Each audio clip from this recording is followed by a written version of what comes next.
आई पानी पूरी मशीन। गीता एक गरीब लेकिन मेहनती औरत थी। अपने बीमार पति और 2 बच्चों के साथ एक छोटी सी झोपड़ी में रहती थी। फिर एक दिन, गीता, सीने में बहुत दर्द हो रहा है। क्या करूं जी, अब तो कुछ समझ नहीं आ रहा है। पैसे भी सारे खत्म हो गए हैं। मैं जमींदार से कुछ पैसे लेकर आती हूँ। फिर गीता जमींदार के घर जाती है। जमींदार साहब, मुझे थोड़ा कर्ज दे दीजिए। मेरे पति की हालत बहुत खराब है। मैं उन्हें शहर ले जाकर इलाज कराना चाहती हूँ। अरे, तू औरत जात है, तू कैसे पैसा चुकाएगी? और तेरा बीमार आदमी, वो भी अब ठीक होगा या मर जाएगा, कौन जान रहा है। अब मैं अपने पैसे को पानी में डुबाना नहीं चाहता। गीता वहां से भी खाली हाथ घर लौट आती है।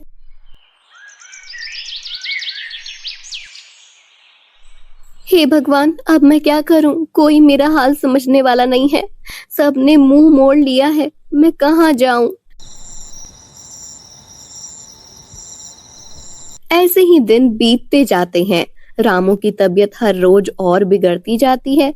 एक दिन ऐसा आता है जब रामू हमेशा के लिए आंखें बंद कर लेता है। गीता फूट फूट कर रोती है, लेकिन अब उसके पास रोने का भी वक्त नहीं होता, क्योंकि अब उसे खुद को और अपने दोनों बच्चों को संभालना होता है। फिर वो वहीं जमींदार के पास जाती है जिसने उसे पैसे देने से मना कर दिया था। जमींदार साहब, मुझे कुछ काम दे दीजिए। चाहे जो काम हो मैं करूंगी। घर में बच्चे भूखे हैं और मेरे पास कोई सहारा नहीं है। खेत का काम मर्दों के बस का होता है। तेरे जैसे लोग क्या काम करेंगे? मैं कुछ भी करूंगी साहब। खेत में मिट्टी भी उठानी पड़ी तो उठाऊंगी। बस एक मौका दे दीजिए। जा और फिर खेत में लग जा। शाम तक काम पूरा होना चाहिए। जी सेठ जी, शिकायत का कोई मौका नहीं दूंगी। गीता दिन भर खेतों में कड़ी मेहनत करने के बाद जब शाम को जमींदार के पास पगार लेने जाती है। साहब, ये क्या, आपने तो सिर्फ 200 दिए हैं, जबकि पूरा दिन मैंने काम किया है और मर्दों को तो आप 300 देते हैं। क्योंकि तू औरत है, औरतों की मजदूरी 200 ही होती है। ज्यादा बोल मत। ये ले और कल से मत आना मेरे खेत पर।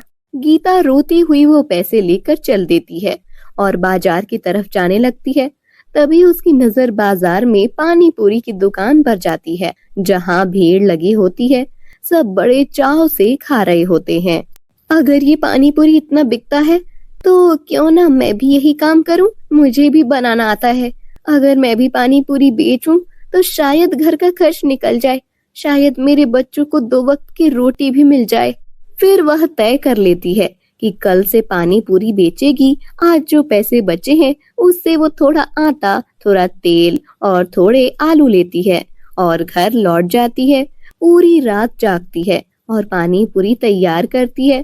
सुबह होते ही गीता अपने ठेले को धक्का देकर बाजार की तरफ ले गई और जैसे ही उसने पानी पूरी बनाकर देना शुरू किया, लोग मुंह बनाकर बोले, इसका स्वाद तो अजीब है। इतना बेस्वाद पानी पूरी आज तक मैंने कभी नहीं खाया। मेरे पैसे भी डूब गए। अरे भाई, चलो यहाँ से कुछ और खाते हैं। इसका तो स्वाद ही बिगड़ गया है। गीता चुपचाप खड़ी सब देखती रह जाती है। ना किसी ने खरीदा, ना किसी ने तारीफ की। पूरा दिन बीत गया पर एक भी ग्राहक ढंग से नहीं आया। शाम होने को थी, तभी उसका बेटा राहुल उसके पास आकर कहता है, माँ, मुझे भूख लगी है। आज कुछ नहीं खाया सुबह से। माँ, कुछ खाना दो ना। गीता बेटे को देखकर कुछ बोल नहीं पाती है। वो राहुल का हाथ पकड़कर उसे अपने पास बिठा लेती है। तभी एक वृद्ध साधु बाबा पास आते हैं। बेटी, कुछ खाने को मिलेगा क्या? मैं बहुत दूर से आ रहा हूँ। मुझे बहुत भूख लगी है।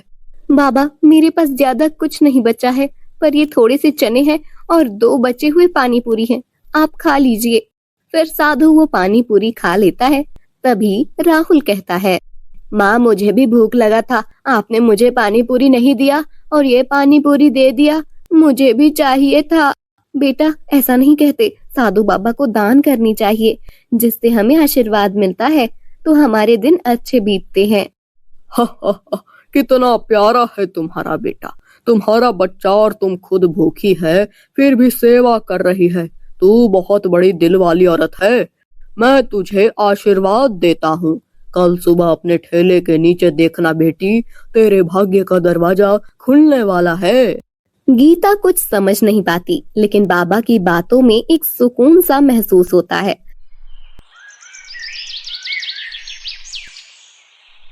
अगली सुबह गीता ठेला उठाती है तो नीचे एक अजीब सी चमकती मशीन पड़ी होती है। वह चौंक जाती है और धीरे से उसे उठाकर देखती है। उस पर लिखा होता है, आई पानी पूरी मशीन, जितनी मेहनत उतनी बरकत। मशीन चमचमा रही होती है। उसमें बटन, सेंसर और नल जैसे यंत्र लगे होते हैं। गीता डरते डरते बटन दबाती है और देखते ही देखते मशीन से अपने आप 3 स्वाद की पानी पूरी बनने लगती है, खट्टा, मीठा और तीखा। हे भगवान, ये तो बहुत स्वादिष्ट है। ऐसा स्वाद मैंने कभी नहीं चखा। माँ, कहाँ से आई ये मशीन? ये तो बहुत अच्छा है और इतने स्वादिष्ट पानी पूरी। मुझे तो मजा आ गया। मुझे और खाने हैं, बहुत सारे। बेटा, तुम्हें जितना खाना है उतना खाओ, पर मन भर के खाओ। भगवान ने अब हमारे कष्ट दूर कर दिए हैं। सुख के दिन आ गए अब। फिर गीता वो मशीन से ढेर सारी पानी पूरी बनाती है और सारे पानी पूरी लेकर बाजार जाती है। जैसे ही एक ग्राहक को देती है, पहला ग्राहक, इतना चटपटा और स्वादिष्ट पानी पूरी आज तक मैंने कभी नहीं खाया। ये तो लाजवाब है। मेरे लिए 50 रुपए का पैक कर देना। इसी तरह देखते ही देखते उसके सारे पानी पूरी बिक जाते हैं। कुछ ही दिनों में गीता की ठेला पूरे बाजार में मशहूर हो जाती है। सच्चाई की ताकत। गांव के किनारे घने जंगलों के पास एक गरीब लकड़हारा अपनी पत्नी राधा के साथ छोटी सी झोपड़ी में रहता था। माधव रोज की तरह कुल्हाड़ी उठाकर जंगल की ओर चल पड़ता है। वह पेड़ों की अच्छी लकड़ियां काटता है। फिर जैसे ही एक पेड़ की जड़ काटने लगता है, उसकी कुल्हाड़ी किसी चीज से टकराती है और एक चमक सी फैलती है। वह झुककर देखता है। अरे, ये क्या है? इतना चमकदार लगता है कोई सोने की चीज है। वह मिट्टी हटाकर देखता है। एक सुंदर और भारी सी सोने की छड़ी जमीन में दबी होती थी। हे भगवान, ये तो पूरी छड़ी है और ये तो असली सोने की लग रही है। लेकिन ये यहाँ कैसे आई? किसकी हो सकती है? वह छड़ी को कपड़े में लपेटता है और मन ही मन सोचता है, ये मेरी नहीं है। जरूर किसी सेठ या व्यापारी की होगी जो जंगल के रास्ते से गया होगा और ये यहाँ गिर गई होगी। वो छड़ी लेकर घर लौटता है।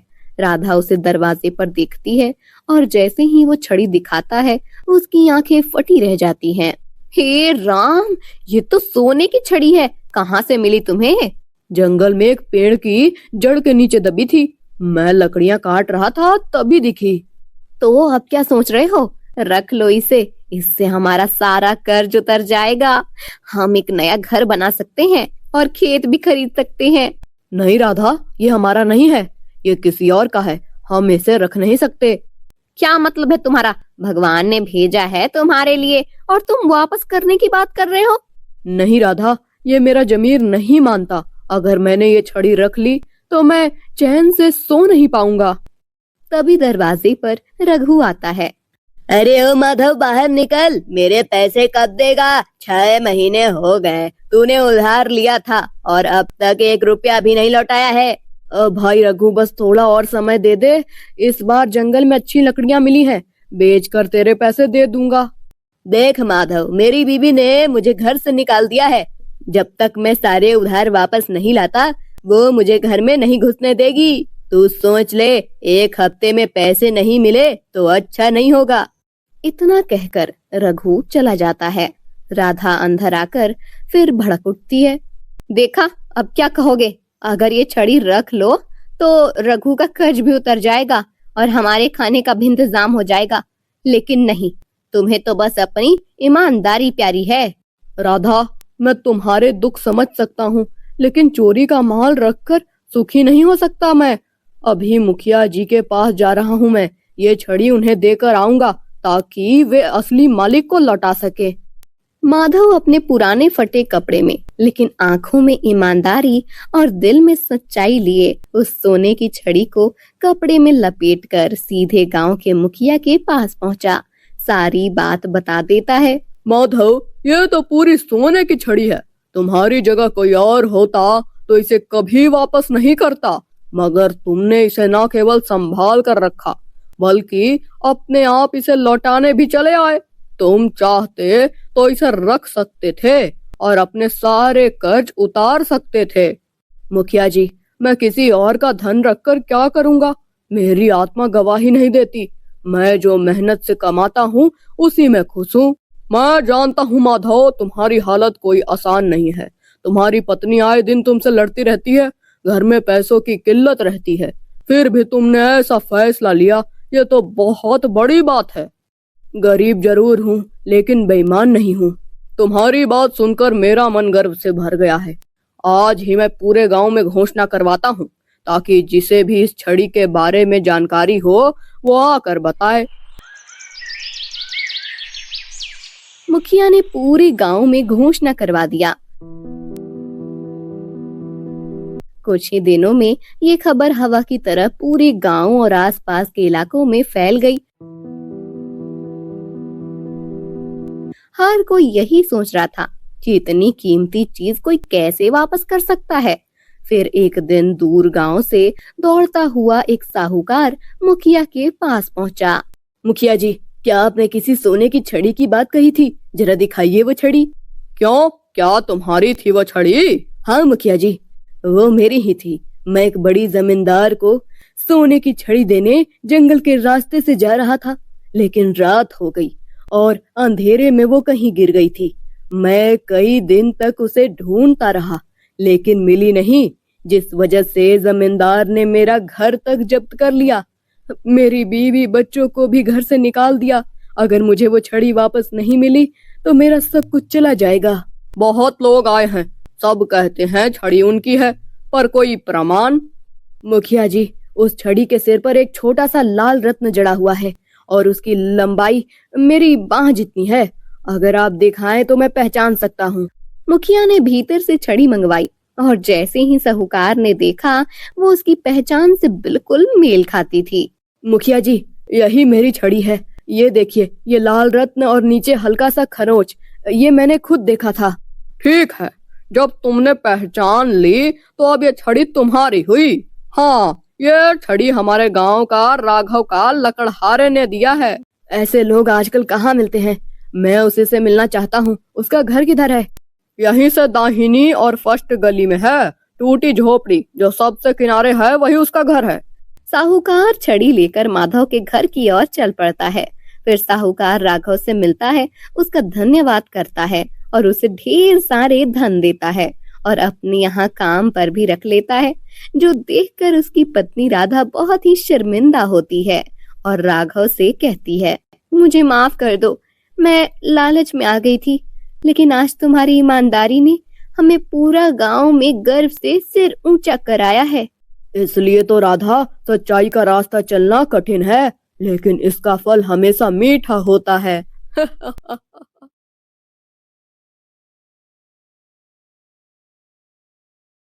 जादुई बरगद का पेड़। एक छोटे से गांव में पूजा नाम की लड़की अपनी सौतेली माँ कुसुम और सौतेली बहन राधा के साथ रहती थी। उसके पिता कृष्ण बाहर से देखने में तो जिम्मेदार दिखते थे, पर अंदर से बेहद कठोर और पूजा के लिए नफरत से भरे हुए थे।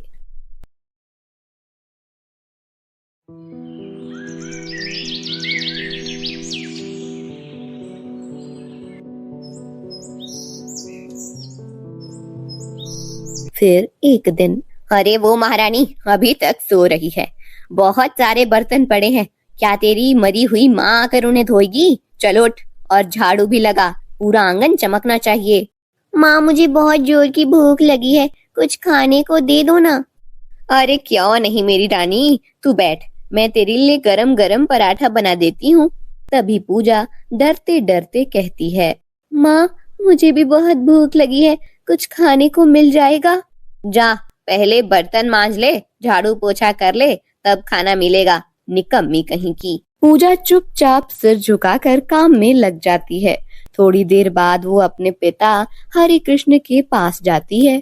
पिताजी, मुझे बहुत जोर की भूख लगी है, कुछ खाने को देने को कहिए ना माँ को। तेरी माँ ने बोल दिया ना, पहले काम खत्म कर ले, अब भाग जा यहाँ से। वो उठकर वहां से चला जाता है। पूजा की आंखों में आंसू आ जाते हैं। वह मन में सोचती है, भगवान, पिताजी तो मेरे अपने हैं, फिर भी मुझसे इतनी नफरत क्यों करते हैं? मैंने ऐसा क्या कर दिया? पूजा पूरे दिन का सारा काम खत्म करती है।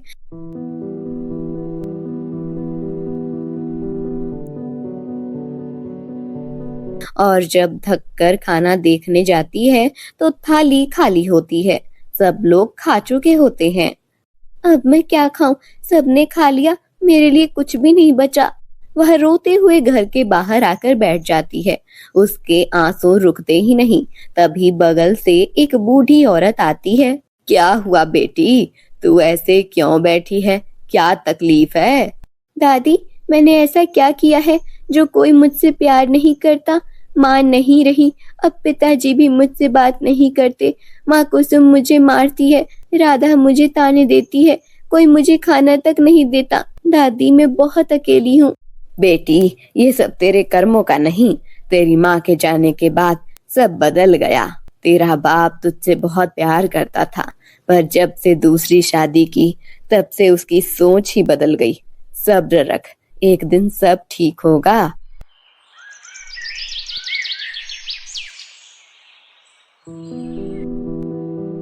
निकम्मी करमजली, तुझसे एक गिलास तक नहीं संभलता क्या? तो इसी दिन के लिए जिंदा है? निकल जा मेरे घर से, आज के बाद तेरा चेहरा ना दिखे मुझे। कुसुम उसे जबरदस्ती घर से बाहर निकाल देती है और दरवाजा जोर से बंद कर देती है। रात के करीब 10 बजे का वक्त होता है। चारों तरफ सन्नाटा होता है। हल्की ठंडी हवा चल रही होती है। पूजा अकेली बाहर बैठी होती थी। अब मैं कहाँ जाऊं? कौन मेरा है? सबने मुझे छोड़ दिया। उसे बहुत डर लगने लगता है। सामने उसे एक पुराना बरगद का पेड़ दिखता है। वह वहीं जाकर बैठ जाती है।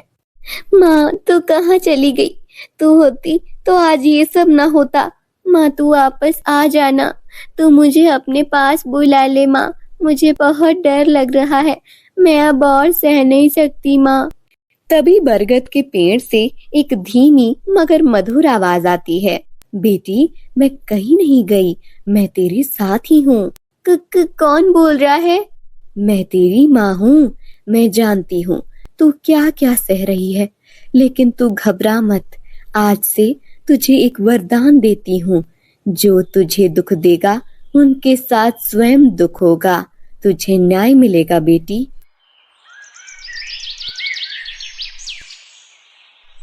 अगले दिन सुबह पूजा घर होती है। अरे देखो तो कौन आया है। निकम्मी वापस लौट आई, अब फिर से नौकरानी बनकर रहना चाहती है। पता नहीं कब इस मनुष्य से मेरा पीछा छूटेगा। तभी कृष्ण आता है और गुस्से से बोलता है, तू वापस क्यों आई? तेरे जैसे बच्चे से तो अच्छा होता भगवान मुझे संतान ही ना देता। वो हाथ उठाने ही वाला था कि तभी उसका हाथ अचानक कांपने लगा और खुद ब खुद नीचे गिर गया। ये क्या हो रहा है? मेरे हाथ में दर्द क्यों हो रहा है? कुसुम जल्दी से पीछे मुड़ी तो उसका पैर फिसला और वो जोर से फर्श पर गिर पड़ी। ओहो, मेरे पैर में दर्द हो रहा है। ये अचानक कैसे गिर गई? ये सब क्या हो रहा है हमारे घर में? कोई मनहूस साया है क्या? पूजा ने चुपचाप एक कोने में जाकर अपनी माँ की तस्वीर को देखा और मन में बोली, माँ, तूने कहा था जो मुझे दुख देगा उसे उसका फल मिलेगा। ये सब उसी का असर है ना?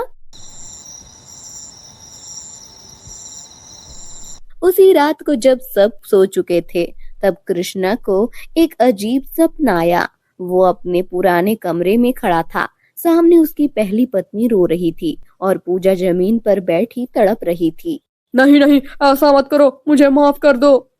तभी तस्वीर से एक आवाज आई, कृष्ण, क्या यही न्याय है? जो बेटी मेरी निशानी है उसी को तूने सबसे ज्यादा दुख दिया।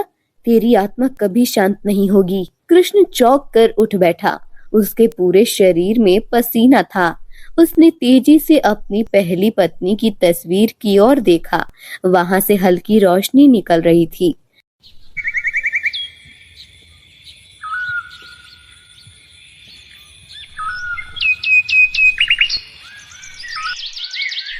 सुबह होते ही वह पूजा के पास आया। बेटी मुझे माफ कर दे, मैंने तेरी माँ को खोया और फिर तुझ पर भी जुल्म किया। मैं पापी हूँ, मुझे माफ कर दे। तभी दीवार पर लगी तस्वीर से रोशनी फूटी और एक धीमी सी आवाज हवा में गूंजी। तुमने पाप स्वीकार किया है तो अब तेरा अंत नहीं, तेरा परिवर्तन होगा। बेटी को गले लगा, वही तेरा उद्धार है।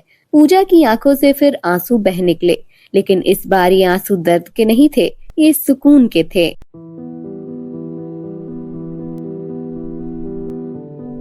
पूजा हर रोज उस बरगद के नीचे जाकर बैठती, उसकी आंखें बंद होती और कानों में एक जानी पहचानी फुसफुसाहट सुनाई देती। मैं हमेशा तेरे साथ हूँ बेटी। दोस्तों, कैसी लगी आपको हमारी कहानी? कमेंट करके जरूर बताएं और इसे अपने दोस्तों के साथ शेयर करें। और हाँ, अगर आपने अभी तक हमारे चैनल को सब्सक्राइब नहीं किया तो जल्दी से नीचे लाल कलर का बटन दबाकर सब्सक्राइब करें और बेल आइकन दबाना ना भूलें, ताकि आप ऐसे ही नई मजेदार कहानियाँ देख सकें। तो दोस्तों, तब तक के लिए अपना ध्यान रखिए। धन्यवाद।